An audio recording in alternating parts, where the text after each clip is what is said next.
Shanghai is the largest metropolis in the world, suffering under the burden of over 23 million people. For more than 100 years, Shanghai has been China's commercial powerhouse.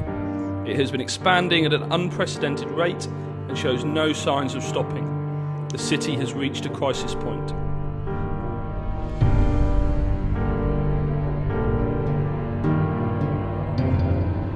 Generally, it doesn't really affect me too much. Usually I'm kind of fine cycling around, doing exercise. But I do, generally, I'll look at the pollution levels, and obviously if it is really, really high, then I will try to limit what I'm doing outside, especially exercise.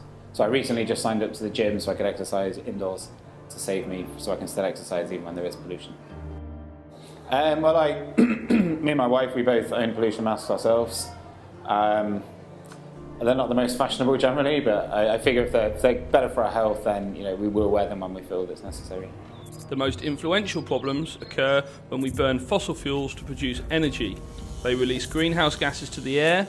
These ignitions, such as carbon dioxide, methane, nitrous oxide, and fluorinated gases, trap heat from the sun in Earth's atmosphere, leading to a rise in global temperatures.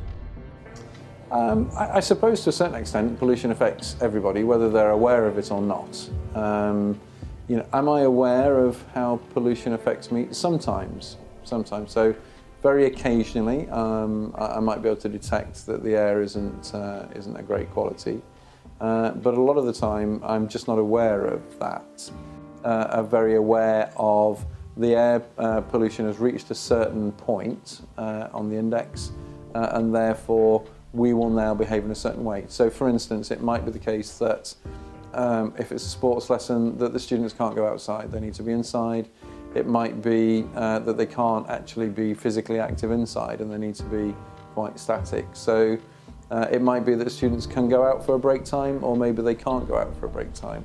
Lots of decisions have to be made along the way in terms of making sure that the amount of air that people are breathing, the kind of activity they're involved in is managed. So we're just trialling in the primary school. We're trialling a number of different devices, and they vary. They vary in size, they vary in noise, they vary in their efficiency, they vary in the longevity that they'll last, because obviously they're running all the time. It's a lot of work for a machine to do.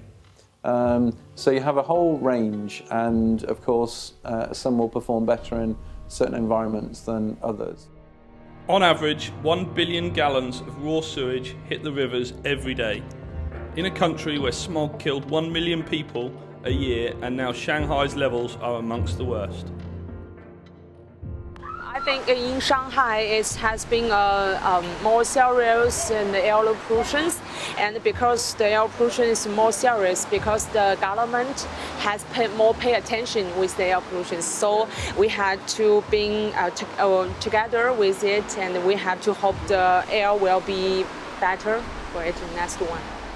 Air pollution are particles in the atmosphere that pose serious health and environmental threats.